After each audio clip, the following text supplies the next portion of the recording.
My son refused to help save my life, then spent a fortune on his wife's birthday present. He has no idea what's coming, but he's about to learn that a mother's love has limits, and he just crossed the line he can never uncross.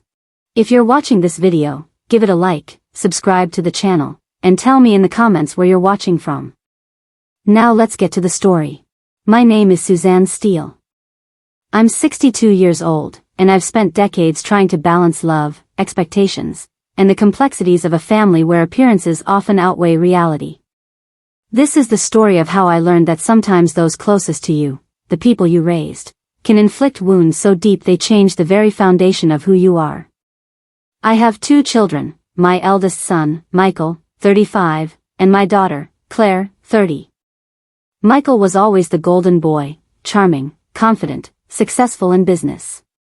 But beneath the surface lurked an unspoken sense that he saw the world in terms of what he deserved, without considering the sacrifices we made.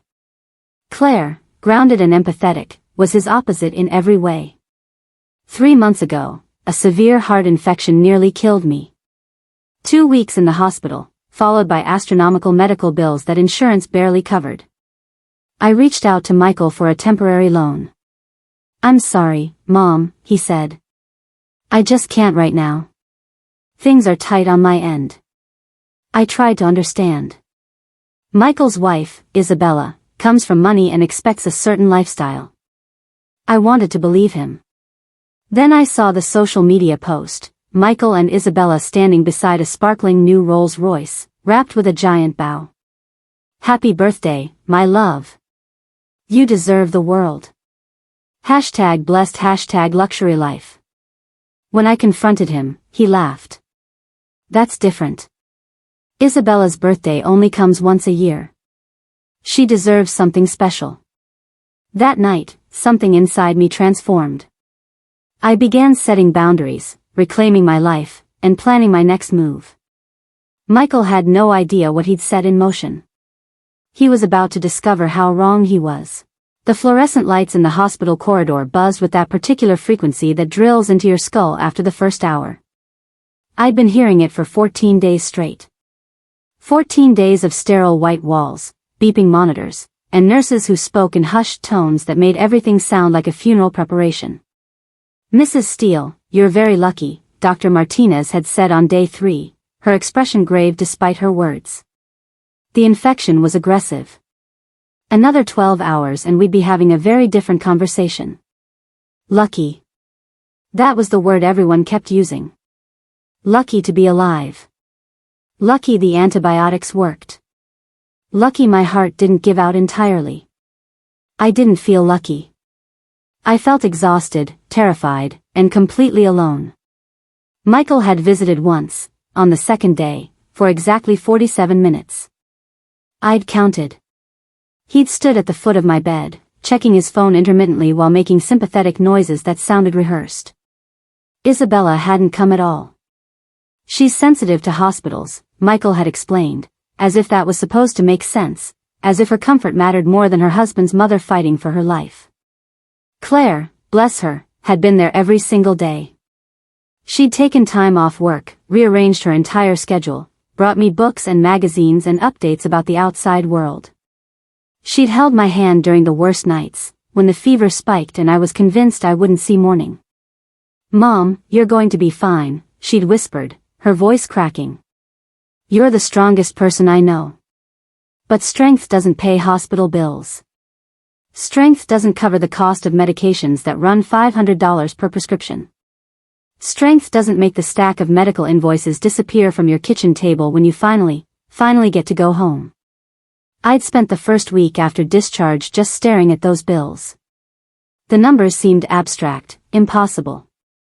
Even with insurance, my out-of-pocket expenses were astronomical. The follow-up appointments alone would drain my savings within months. The medications were a monthly expense that made my pension look like pocket change. I'd always been independent. Always been the one others relied on. Asking for help felt like swallowing glass, but I had no choice. I needed my family. I needed my son. I'd rehearsed the conversation in my head a dozen times before I finally picked up the phone. "Keep it simple. Keep it clear. Make sure he understands it's temporary, that I'll pay him back as soon as I'm able to return to part-time work. Michael answered on the third ring. Hey, Mom. What's up? The casual tone stung more than it should have. What's up? I'd nearly died 3 weeks ago. Michael, I need to talk to you about something important. Sure. Just make it quick, we're heading out to dinner, reservations in 20. I closed my eyes, steadied my breathing. It's about my medical bills. The hospital, the medications, the follow-ups, it's more than I can manage right now. I was hoping you could help me out with a loan, just temporarily, until I get back on my feet. The silence stretched for what felt like an eternity. Mom, He sighed, the kind of sigh that told me everything I needed to know before he even spoke the words. I'm sorry, Mom. I just can't right now. Things are tight on my end. My grip on the phone tightened. Tight? Yeah, you know how it is. Isabella and I have been upgrading the house, and there's her birthday coming up, plus we're planning this big trip for our anniversary. Michael, I'm asking for help with medical bills. Bills from a hospital stay that saved my life. I know, Mom, and I feel terrible about it, I really do. But I just can't spare anything right now. Maybe in a few months? Or you could try applying for some kind of financial assistance program? A financial assistance program. He was suggesting I apply for charity while he upgraded the house. So that's it? You can't help at all? I'm sorry, he said, and he did sound sorry. Sorry the conversation was happening. Sorry I was making him uncomfortable. Look, I've got to run. Isabella's waiting. We'll talk soon, okay? The line went dead before I could respond. I sat there in my kitchen, phone still pressed to my ear, listening to the dial tone. Claire's words from the hospital echoed in my mind. You're the strongest person I know. But what good is strength when your own child looks at your suffering and sees only an inconvenience? I told myself it was okay. I told myself Michael was right, that things were probably tight for him, that young couples have expenses. I told myself I'd figure it out on my own, the way I always had. I told myself these lies for 3 weeks. And then I saw the Rolls Royce. The insomnia had become my constant companion. 3 weeks post-hospital, and my body still hadn't adjusted to sleeping in a normal bed, to the silence of my bedroom after weeks of beeping monitors and shuffling nurses. Most nights, I'd wake around 2 a.m., heart racing from dreams I couldn't quite remember, and reach for my phone just to ground myself in something familiar. That's how I found it. The post that would change everything. It was 2:47 a.m. on a Thursday when I opened Instagram, scrolling mindlessly through my feed, garden photos from neighbors, motivational quotes from old colleagues, vacation snapshots from people I barely remembered. And then, suddenly, there it was. The image filled my screen with almost violent brightness, Michael and Isabella standing in their circular driveway, bathed in golden hour sunlight. But it wasn't them that made my breath catch. It was the car. A Rolls Royce. Gleaming silver blue, so polished it looked like liquid metal. An enormous red bow sat on the hood, the ribbon cascading down the sides like something out of a commercial. Isabella stood with one hand on the car, the other wrapped around Michael's waist, her head thrown back in laughter, diamond earrings catching the light. Michael's arm was draped over her shoulders, his smile wide and proud, the same smile he'd given me when he was 7 and brought home his first trophy. My hand started trembling before I even read the caption. Happy birthday to my incredible wife. Party popper clinking glasses, you deserve the world, and I'm just getting started. Here's to luxury, love, and living our best life together. Hashtag birthday girl, hashtag Rolls Royce, hashtag blessed, hashtag luxury life, hashtag spoiled wife, hashtag living the dream. The post had been up for 6 hours. 347 likes. Dozens of comments, OMG goals. You guys are everything. She's so lucky.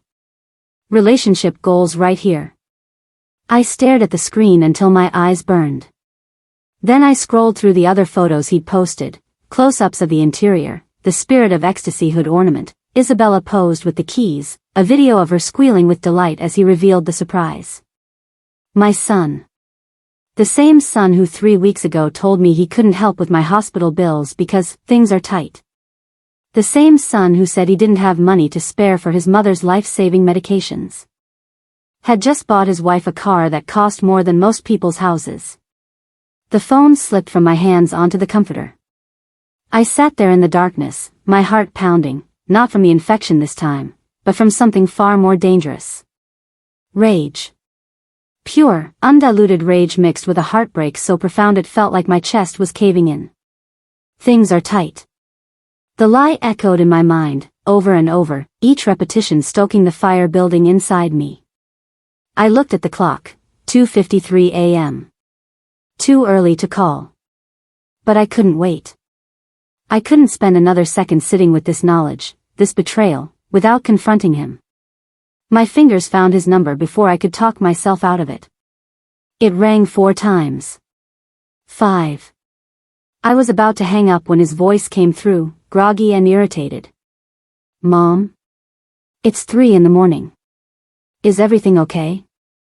The casual concern in his voice, like he actually cared, nearly undid me. I saw your Instagram post, I said, my voice surprisingly steady. There was a pause. What? The Rolls Royce. The one you bought Isabella for her birthday. Oh. He cleared his throat, and I could hear him moving, probably stepping out of the bedroom so he wouldn't wake his precious wife. Yeah, she loved it. You should have seen her face when. How much did it cost, Michael? Another pause, longer this time. I don't see how that's. How much? He sighed. It was a special edition. About $350,000. The number hit me like a physical blow. $350,000. My entire medical debt, hospital, medications, follow-ups, everything, was less than $70,000. 3 weeks ago, I said, my voice beginning to shake, you told me you couldn't help with my hospital bills. You said things were tight. You said you didn't have money to spare. Mom, that's different. How? The word came out sharper than I intended. How is it different, Michael? Explain to me how buying a luxury car for your wife is different from helping your mother pay for medication that keeps her heart beating. Because it's Isabella's birthday. His voice rose, defensive now. It only comes once a year. She deserves something special, something that shows her how much I appreciate her. I closed my eyes, tried to breathe through the fury building in my chest. And what about me, Michael? What do I deserve? That's not fair. Fair? I laughed, a harsh sound that surprised even me. You want to talk about fair? I nearly died 3 weeks ago. I spent 2 weeks in a hospital bed, terrified I wouldn't make it. And when I came home to bills I couldn't pay, to medication costs that will drain everything I've saved, I swallowed my pride and asked my son, my own son, for help. And you told me no. I told you things were tight. And they were. We'd already put the deposit down on the car, and... Stop. The word came out cold, final. Just stop talking. Silence filled the line. I could hear him breathing, could almost picture him running his hand through his hair the way he always did when confronted with something uncomfortable. Mom, I understand you're upset, but you're not being reasonable. Isabella is my wife. She's my priority. And yes, I spend money on her, because that's what husbands do. That doesn't mean I don't care about you. Then what does it mean, Michael? My voice cracked. Because from where I'm sitting, it means your wife's wants matter more than your mother's survival. It means a status symbol is more important than the woman who raised you. You're twisting this. I'm seeing it clearly for the first time. The truth of the words settled over me like ice water. You made a choice. You chose to spend hundreds of thousands on a car over helping me live. That's not me twisting anything. That's just what happened. I don't have to justify my financial decisions to you, he said, his voice hardening into something I barely recognized. Isabella and I work hard for our money. We deserve to enjoy it. And I don't deserve to live? Oh my God, Mom, that's not what I'm saying. You're being so dramatic. I hung up. My hands were shaking so badly I nearly dropped the phone again. I sat there in the darkness, my heart racing, my mind spinning with everything he'd said, and everything he hadn't. You're being dramatic. You're not being reasonable. You're twisting this. The gaslighting was so smooth, so practiced, I might have believed him if I hadn't seen the evidence with my own eyes. $350,000. For a car. While his mother rationed her medication to make it last longer. The tears came then, hot and angry, streaming down my face. But they weren't just tears of hurt, they were tears of recognition. Because for the first time, I saw my son clearly. Not the golden boy I'd raised, not the successful businessman I'd been proud of, but the man he'd actually become, someone who measured worth in dollar signs and status symbols, who saw his own mother as less deserving than his Instagram feed. I thought about all the years I'd spent defending him. The times Claire had complained about his selfishness and I'd made excuses. The moments when my ex-husband had warned me I was spoiling him and I'd dismissed it as jealousy. The countless sacrifices I'd made, working double shifts to pay for his college, going without so he could have the latest everything, supporting his business ventures even when they failed. And this was my return on investment. A son who wouldn't spare pocket change to save my life but would spend a fortune to impress his wife's Instagram followers. I pulled up the post again, forcing myself to look at it. Really look at it. At Michael's proud smile. At Isabella's delighted laughter. At the comments praising their perfect life and relationship goals. No one knew the cost of that perfection. No one knew that it was built on the back of his mother's suffering. Something shifted inside me then. Something fundamental and irreversible. The unconditional love I'd always felt for my son, the love that had excused every selfish act, every thoughtless word, began to harden into something else. Something colder. More protective. Boundaries, I realized. That's what I'd been missing all these years. I'd given and given and given, expecting nothing in return because that's what mothers do.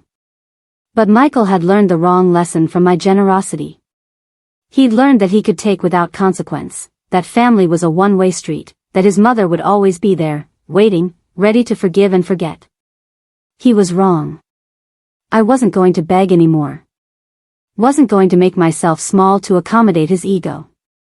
Wasn't going to pretend that what he'd done was acceptable or forgivable just because he was my son. The sun was starting to rise, pale light filtering through my bedroom curtains. I hadn't slept at all. But I felt more awake than I had in years. I opened my contacts and scrolled to Michael's name. My finger hovered over the block button for a long moment. Then I did something else instead, something that felt more powerful. I just stopped. Stopped calling. Stopped texting. Stopped checking his social media. Stopped making myself available for his convenience. If Michael wanted a relationship with his mother, he would have to earn it. And if the price of a Rolls Royce was more valuable to him than that relationship, then he'd made his choice. And I'd made mine. The first week of silence was the hardest. Every morning, I'd wake up with the urge to check my phone, to see if Michael had called or texted. Every evening, I'd catch myself composing messages in my head, explanations, justifications, olive branches I'd never send. The mother in me, the one who'd spent 35 years putting her son first, screamed that I was being cruel, that I should reach out, that family meant forgiveness. But the woman I was becoming, the one who'd nearly died and been told she wasn't worth saving, knew better. I deleted Instagram from my phone on day 3. Facebook followed on day 5. I stopped posting updates about my recovery, stopped sharing the small victories like walking to the mailbox without getting winded or finally sleeping through the night. If Michael wanted to know how I was doing, he had my number. He knew where I lived. He didn't call. Instead, I focused on rebuilding the life I'd almost lost. Dr. Martinez had been clear, the recovery would be long, but I could help it along by reducing stress, staying active within my limits, and finding purpose beyond survival. Purpose. That was the key word that stuck with me. I started small. On week 2, I joined a cardiac rehabilitation group at the community center, 8 other people who'd survived their own heart crises, all of us moving through gentle exercises while sharing stories that ranged from hilarious to heartbreaking.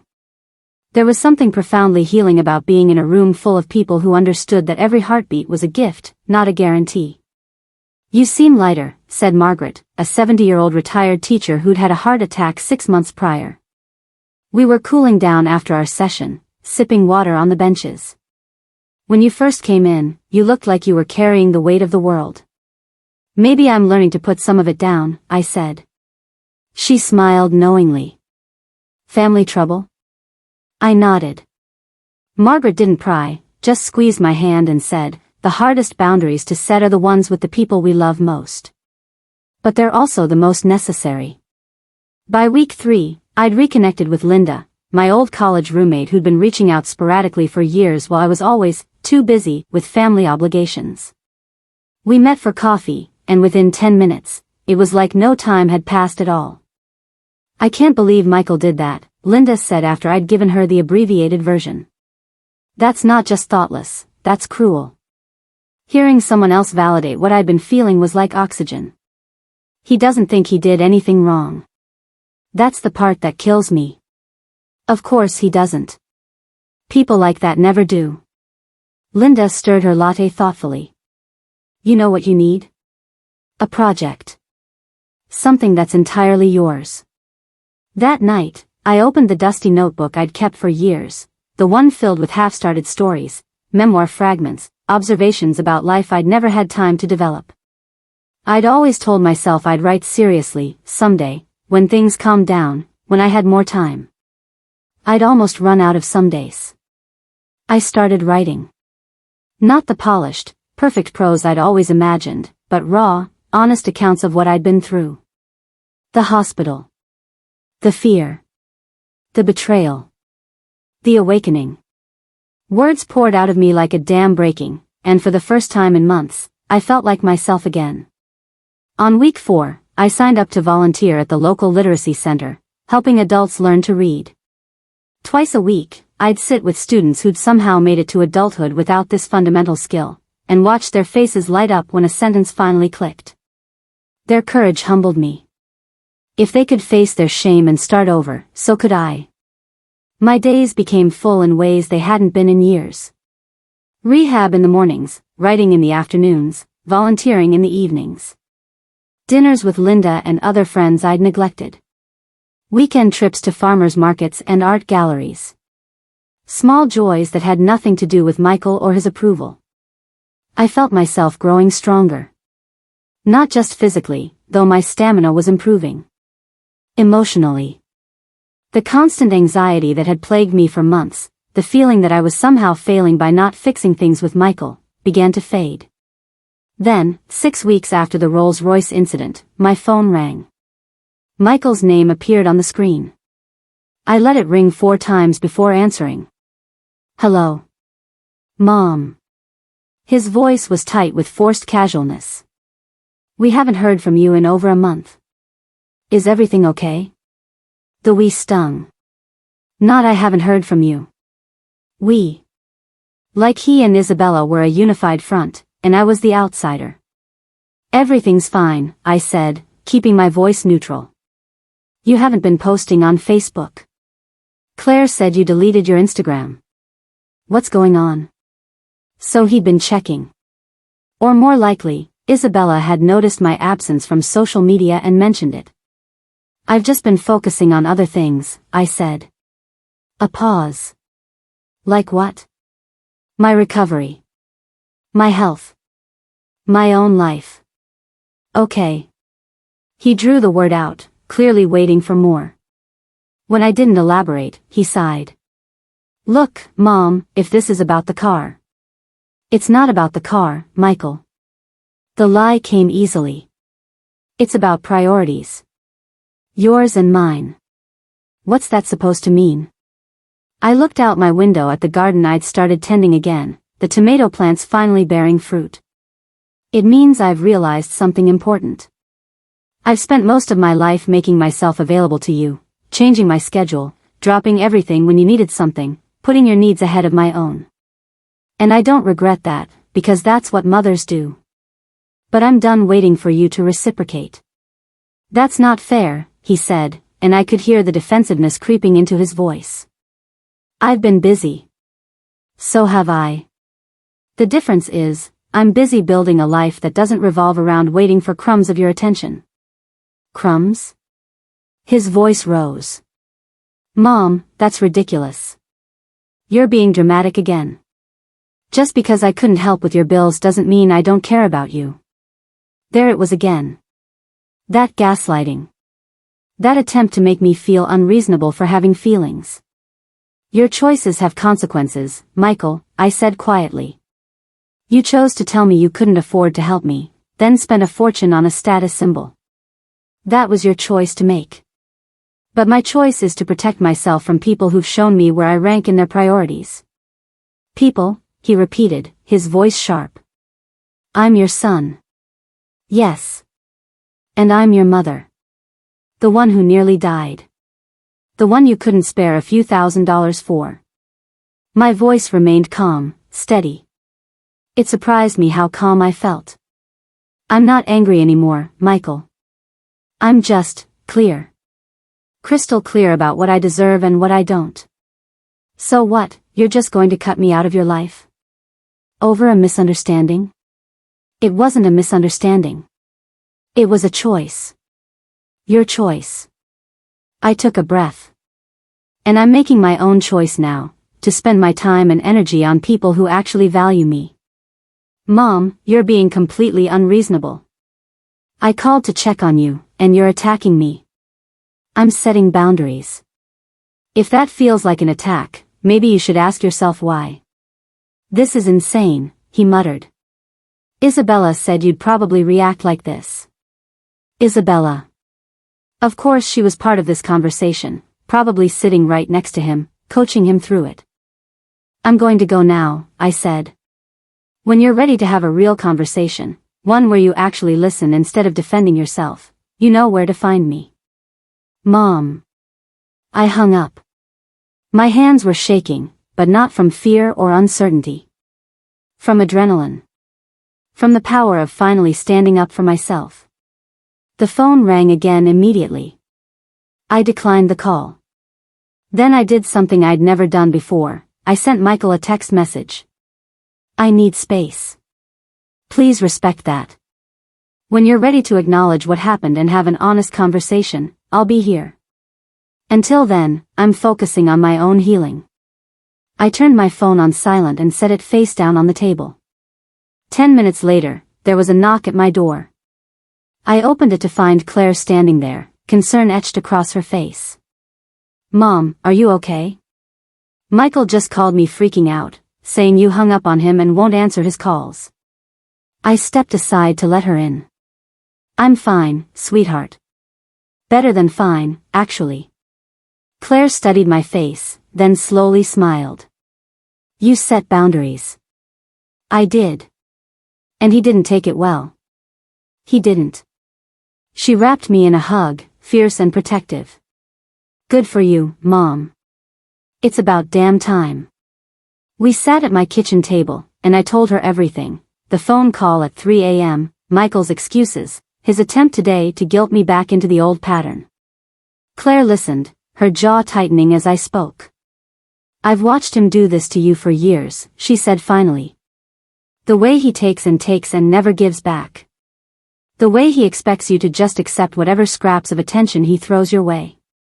I've wanted to say something so many times, but I didn't think you'd listen. I wouldn't have, I admitted. I wasn't ready to see it. And now? Now I see everything.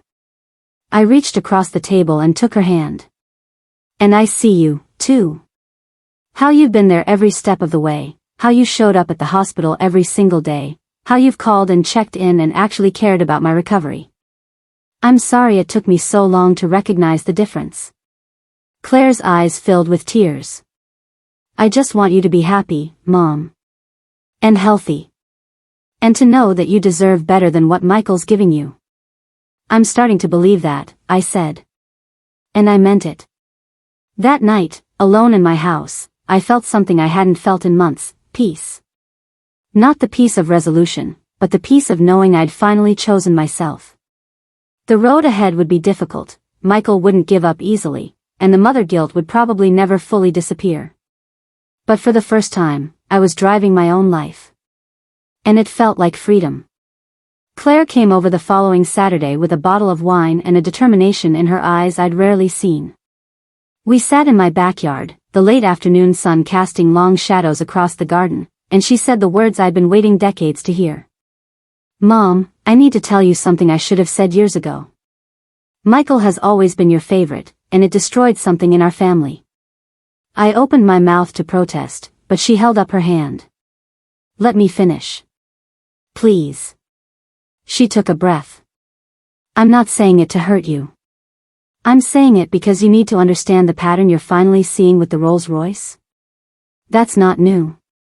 That's who Michael has always been, and you've always enabled it. The word enabled hit like a slap, but I forced myself to listen. Do you remember when I got accepted to State University with a partial scholarship? Claire asked. I was so proud. I came home with the letter, and you smiled and said, "That's wonderful, honey," and then went back to helping Michael prepare for his baseball tournament. The memory surfaced, hazy but undeniable. Claire. That same year, Michael got into a private college, no scholarship, full tuition. And you and Dad threw him a party. Invited everyone. Posted about it on Facebook for weeks. So proud of our golden boy. Her voice wasn't bitter, just factual, which somehow made it worse. I went to state. Worked 3 jobs to cover what the scholarship didn't. You never asked if I needed help. You never asked. Because I'd learned not to. Claire met my eyes. I learned that asking meant being disappointed. Michael asked for everything and got it. I asked for nothing and got exactly that. I felt my throat tighten. Why didn't you tell me? I tried. Remember when I was 23 and my car broke down? I called you, asked if you could help me with the repair. You said you couldn't spare it because you'd just loaned Michael $5,000 for his business venture, the one that failed 3 months later. The money you gave him would have bought me a reliable car. Instead, I rode the bus for 2 years.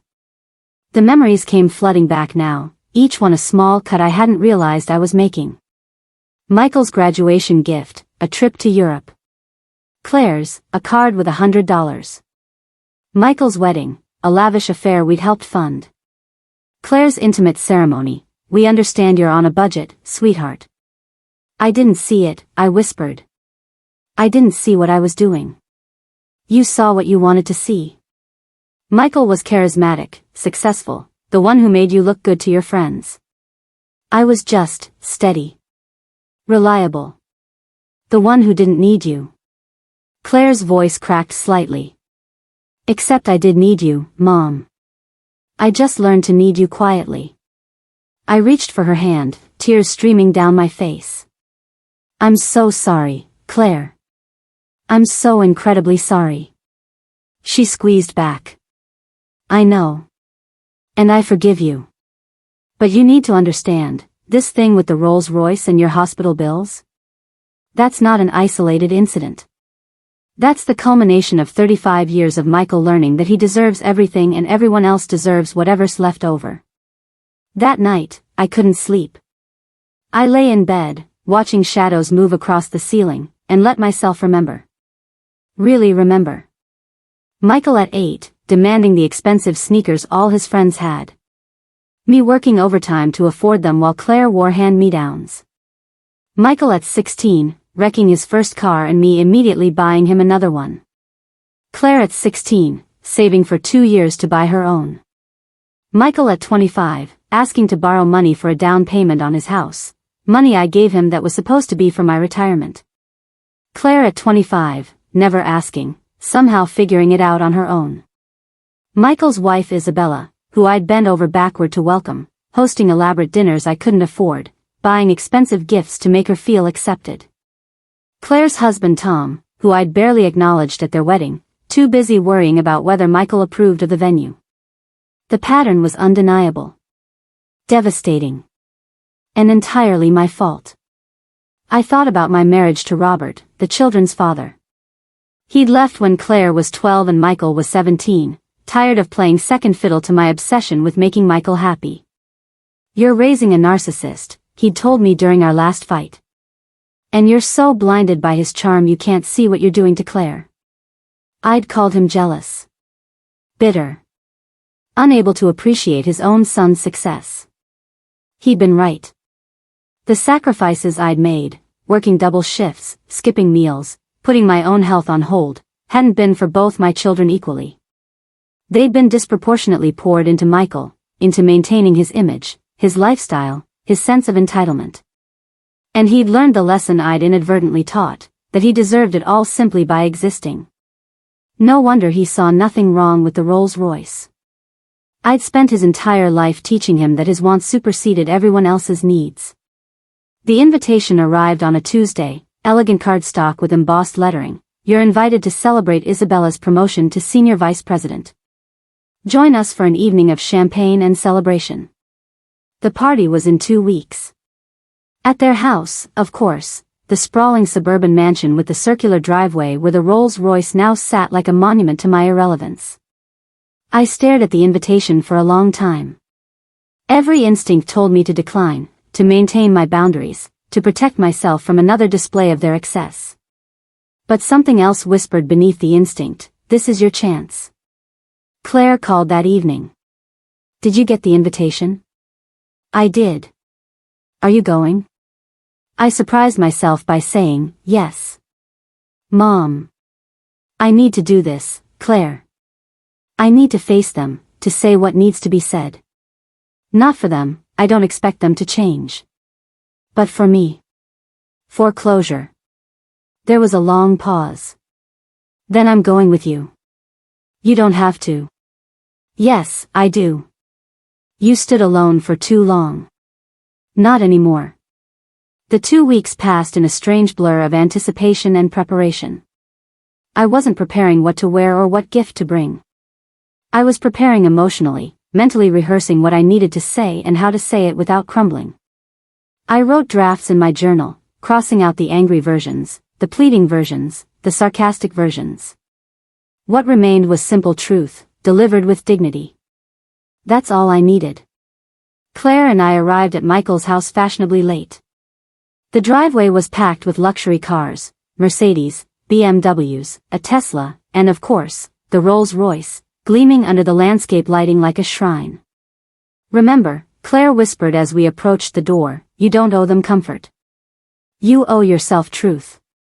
The house was filled with people I half recognized, Michael's business associates, Isabella's work friends, couples who existed in that rarefied air of wealth and status. Champagne flowed. Catered hors d'oeuvres circulated. A string quartet played in the corner. Michael spotted us immediately, his smile faltering just slightly before he recovered.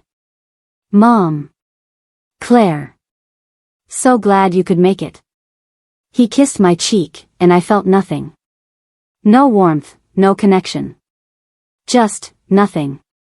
Isabella floated over, resplendent in a designer dress that probably cost more than my monthly medication. "Suzanne. It's been too long." Her hug was perfunctory, performative. "Congratulations on the promotion," I said evenly. "Thank you. It's such an exciting opportunity. Senior VP at 33, Michael says I'm the youngest in the company's history."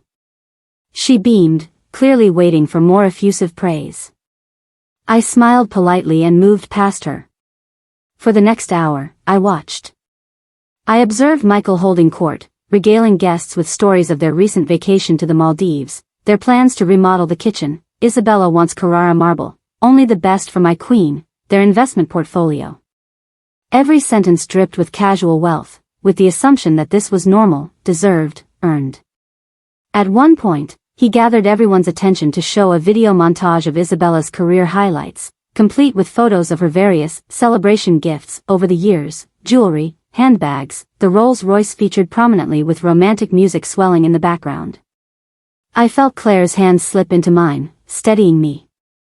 The video ended to applause. Michael raised his glass. To my incredible wife, who deserves every success and every luxury life can offer. You inspire me every day to reach higher, dream bigger, and never settle for less than extraordinary. People clinked glasses, murmuring agreement. I felt my jaw tighten. Never settle for less than extraordinary. Unless you were his mother, apparently. Then you should settle for being told he couldn't spare a few thousand while he spent hundreds of thousands on cars and vacations and status symbols. The rage I'd thought I'd processed came roaring back, but it was different now. Colder. More controlled.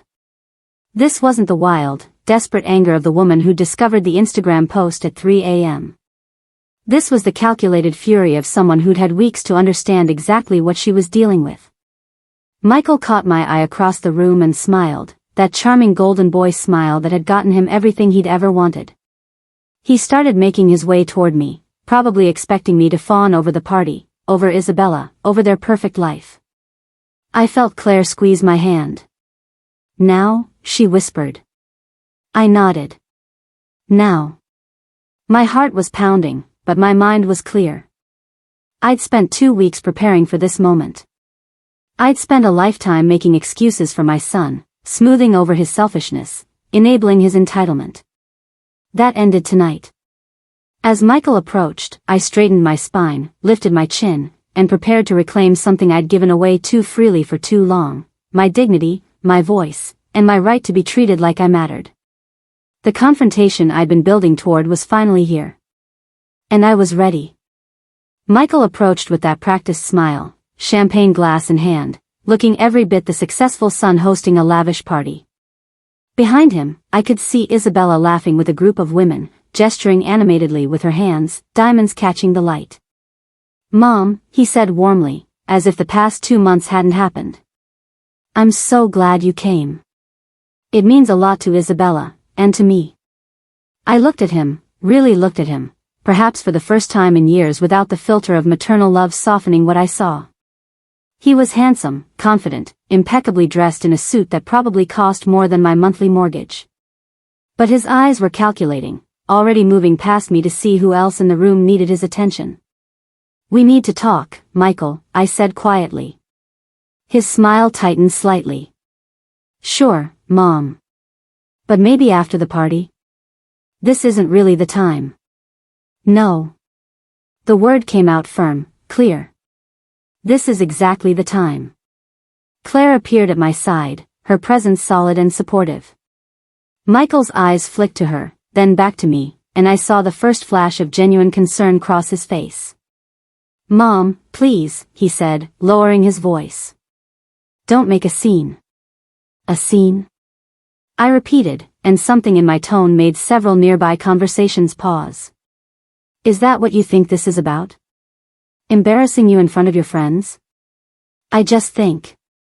Do you know what the total cost of my hospital stay was, Michael? I interrupted, my voice steady but carrying. More people were turning toward us now, sensing the shift in atmosphere. $68,000 after insurance. The ongoing medications run about $1,200 a month. The follow-up appointments, the cardiac rehab, the lifestyle changes I've had to make to stay alive, all of it together, maybe another $10,000 over the course of this year. Michael's jaw tightened. Mom, we talked about this. We did. You told me you couldn't help because things were tight. Those were your exact words. Things are tight on my end. I gestured around the opulent room, at the champagne tower, the catered food, the string quartet. Does this look tight to you? That's not fair, he said, his voice rising defensively. You're comparing apples to oranges. Am I? I turned to face him fully, and I saw Claire step closer, flanking me. 3 weeks after you told me you couldn't spare anything to help your mother survive, you bought your wife a Rolls Royce. A $350,000 car.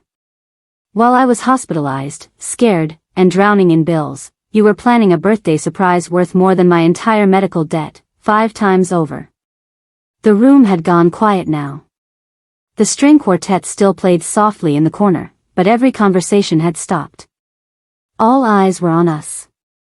Isabella appeared at Michael's side, her expression a mixture of concern and irritation. Suzanne, I don't think this is appropriate. Appropriate? I turned to her, and she actually stepped back at whatever she saw in my face. What's appropriate, Isabella? Posting photos of your luxury car on Instagram while your husband's mother rations her heart medication to make it last? Is that appropriate? You don't understand, Michael said, his voice tight with barely controlled anger. Isabella works hard. She deserves to be celebrated. That car was a symbol of everything she's accomplished. And what am I a symbol of? The question hung in the air like smoke. The mother who raised you? Who worked double shifts to put you through school? Who sacrificed her own retirement savings to help you with your house down payment? What do I symbolize, Michael? That's different. No. Claire's voice cut through his excuse like a knife. It's not different. It's never been different. You've always put your wants ahead of everyone else's needs, and Mom has always let you. Michael turned on her. Stay out of this, Claire. This is between me and Mom. No, it's not, Claire said, her voice steady and strong. This is about our whole family. This is about years of watching you take and take while giving nothing back. This is about Mom nearly dying and you telling her you couldn't help, then spending a fortune on a status symbol. I don't have to justify my financial decisions to either of you, Michael snapped. Isabella is my wife. She's my priority. That's what marriage means.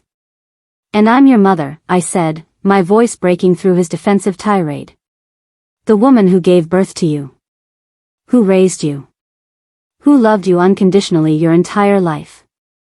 Do you know what that word means, Michael? Unconditional? It means without conditions. Without requiring you to earn it or deserve it. I loved you simply because you existed. His face had gone pale, but his jaw remained set in stubborn defiance. But unconditional love doesn't mean unconditional tolerance, I continued. It doesn't mean I have to accept being treated as expendable. As less important than a car. As someone whose survival is worth less to you than your wife's Instagram likes. You're twisting everything. Am I? I stepped closer to him, and I saw several of his friends exchanging uncomfortable glances. Then explain it to me, Michael. Explain how spending $350,000 on a luxury vehicle while your mother can't afford her medication isn't exactly what it looks like. It was Isabella's birthday, he shouted, finally losing his composure. One day. One special day where I wanted to show my wife how much I appreciate her. Why is that so hard for you to understand? Because your mother was dying.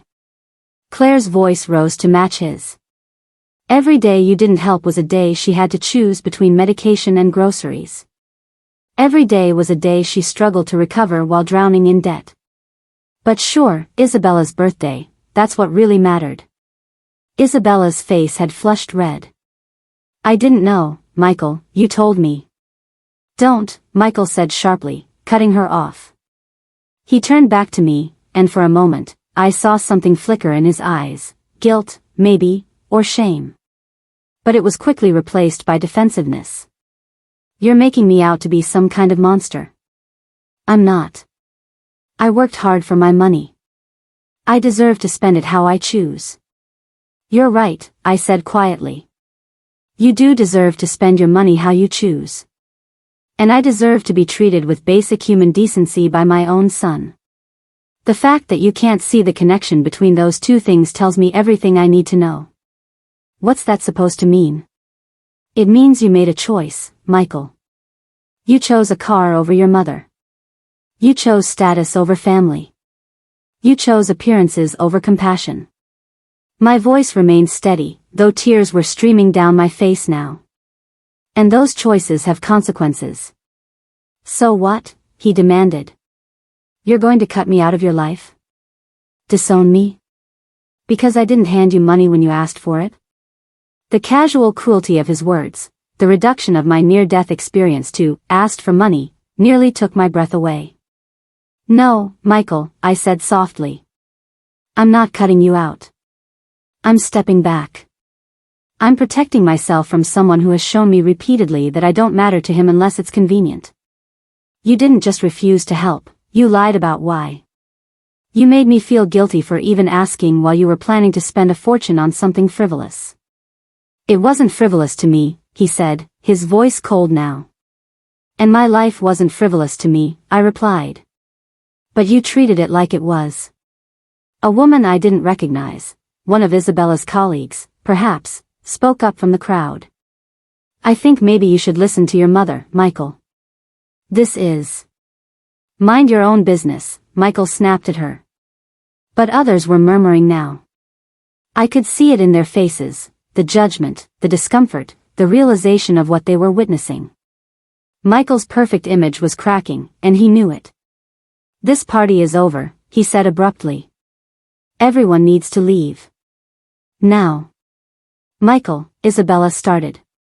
Now, he roared. People began gathering their things, moving toward the exit in uncomfortable silence. Claire took my arm, gently guiding me toward the door. Mom, wait, Michael called after me, but there was no apology in his voice. Just anger. You can't just come into my house, Anne. I turned back one last time. I came to celebrate your wife's success. But I realized something while I was here, watching you show off your wealth, your perfect life, your carefully curated image. I met his eyes. You have everything you think you want, Michael. The house, the cars, the status, the beautiful wife. But you don't have integrity. You don't have empathy. And you don't have your mother's unconditional love anymore, because you finally found the condition. It's being treated like a human being who matters. You're being dramatic. I'm being honest. For the first time in your life, I'm being completely honest with you instead of making excuses. I felt Claire's hand squeeze mine. You're my son, and I will always love you. But I don't like who you've become. And I won't sacrifice my dignity or my self-respect to maintain a relationship with someone who sees me as disposable. 6 months after the confrontation, I completed the first draft of my memoir. It wasn't perfect, rough in places, probably too honest in others, but it was mine. My truth, my journey, my reclamation. Margaret read it and cried. You have to publish this.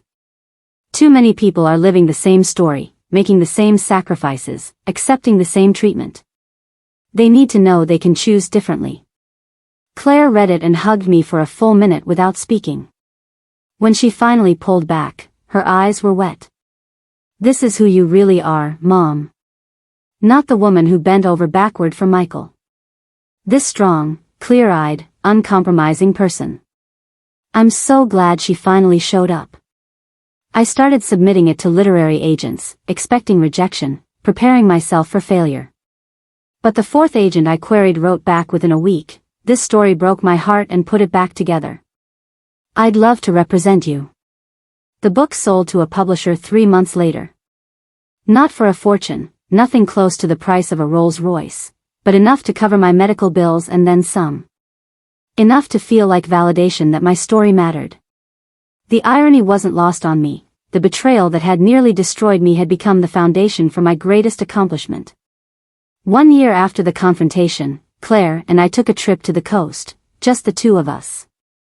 We stayed in a small bed and breakfast, walked along the beach, talked and laughed and simply enjoyed each other's company.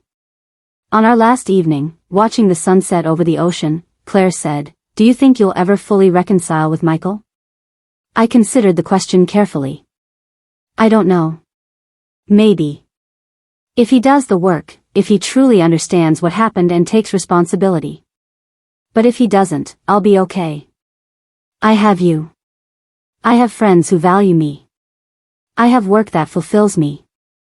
I have a life that's mine. Do you miss him? She asked softly. I miss who I thought he was. Who I wanted him to be. I watched the sun sink lower, painting the sky in shades of orange and pink. But I don't miss the person he actually is. Not enough to sacrifice my peace for. Claire leaned her head on my shoulder. I love you, Mom. I love you too, sweetheart. Thank you for standing beside me. For being honest with me. For showing me what real love looks like. Real love shouldn't require you to diminish yourself, she said. That's something I learned from watching you finally refuse to do it. Michael and Isabella remained distant, occasional updates filtered through mutual acquaintances, but no direct contact. I heard they'd had a baby, a little girl. Part of me ached at the thought of a grandchild I might never know. But I reminded myself that healthy relationships require mutual effort, and I'd done enough one-sided relationship work to last a lifetime. If Michael wanted me in his daughter's life, he knew what he needed to do. Until then, I would continue building the beautiful life I'd created from the ashes of my expectations. My book was published on a rainy Tuesday in October. Claire threw me a launch party, nothing lavish, just close friends, my book club, my cardiac rehab group, the people who'd supported my healing. Margaret gave a toast that made everyone cry, talking about second chances and the courage it takes to choose yourself. I looked around the room at the faces of people who genuinely cared about me, who showed up without conditions or expectations, and I felt wealthier than any luxury car could ever make me. Today, I am 63 years old. My health has stabilized, the medications are manageable, the follow-up appointments routine rather than urgent. I write every morning, volunteer twice a week, spend Sundays with Claire and Tom and their boundless joy. I've started dating again, nothing serious, just coffee and conversation with people who see me as a person worth knowing. I still think about Michael sometimes. Still love him, in that complicated way you love someone who hurt you but whom you can't completely let go. The door to reconciliation isn't locked, it's just closed, waiting for him to approach it with genuine humility and change. But I'm not waiting by that door anymore. I'm too busy driving my own life forward. I pass by luxury cars sometimes and no longer feel that twist of pain in my chest. The Rolls Royce that once symbolized my worthlessness now just looks like what it is, an expensive piece of metal that will depreciate while the relationships that truly matter appreciate. Claire asked me recently if I had any regrets. Only one, I told her. That I didn't learn this lesson sooner. That I wasted so many years believing I had to earn love from people who should have given it freely. But you learned it eventually, she said. That's what matters. She's right. I did learn it. And now I'm living it. The Rolls Royce may shine in Michael's driveway, a monument to misplaced priorities and surface-level success. But I drive my own life now, choosing my own direction, setting my own pace, determining my own worth. And it's beautiful, fulfilling, and entirely mine.